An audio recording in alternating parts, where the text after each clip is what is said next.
City Living is one of a number of subsidiaries.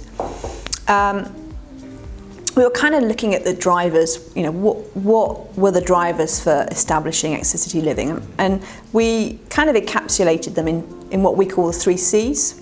So the first one was our commercialisation agenda. So that basically meant that we are a profit for purpose company. So we have to generate wealth. That includes profit, but it also includes generating value, and that can be measured in a number of different ways. The other C was that we wanted it to be a catalyst for change. We're all passionate at the City Council about our city and making a difference, and a positive difference, and mindful that the city is growing and we need it to grow, and we wanted to ensure that new development within the city was really the best that we could offer. In terms of quality, in terms of its environmental factors, and in terms of its placemaking principles. So we wanted the company to kind of be the catalyst to showcase what great development looked like. And then finally, one of the other drivers was we wanted a degree of control. We were growing more and more frustrated that many of the opportunities for development in the city were being taken up by student providers. Now, that is a very important component of the city, but it means that most of the new build within the city centre over the last 10 years principally has been for student accommodation. And we know that there's lots of families, graduates, young couples, old couples, downsizers that actually would like to move into the city. So we wanted to play our role in shaping the kind of housing offer in the city centre.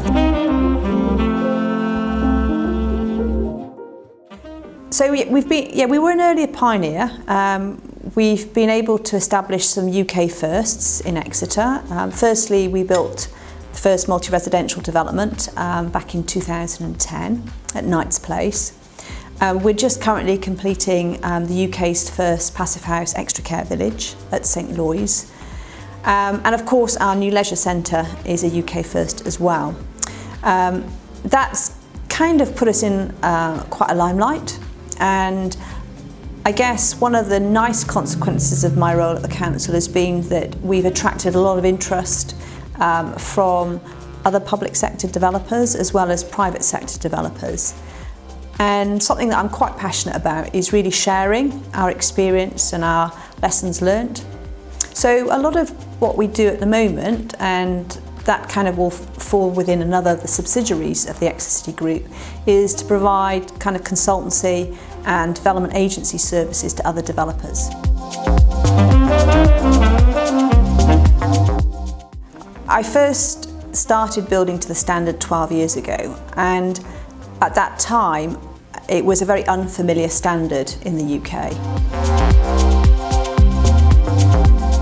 Well, at that time it was to really eradicate fuel poverty, and unfortunately in the UK our building regulation standards are kind of the minimum building standards that we're expected to build to. But invariably they become the benchmark of how we build, and we knew that just building to building regulations would not guarantee that the new homes would eradicate fuel poverty. And our attraction with the passive house standard was that it was based on physics, so there's nothing clever or terribly sophisticated about it. It had no limitations in terms of the design or the materials we used, but it was a very kind of prescriptive format. You are bringing in fresh air from outside. We filter that with pollen-proof filters. That will extract about 90% of all the external pollutants.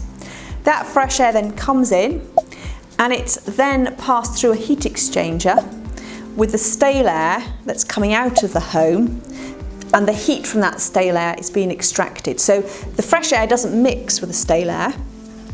All the fresh air does is pick up the nice warm heat going out, and then it circulates around the house, and it's circulating constantly.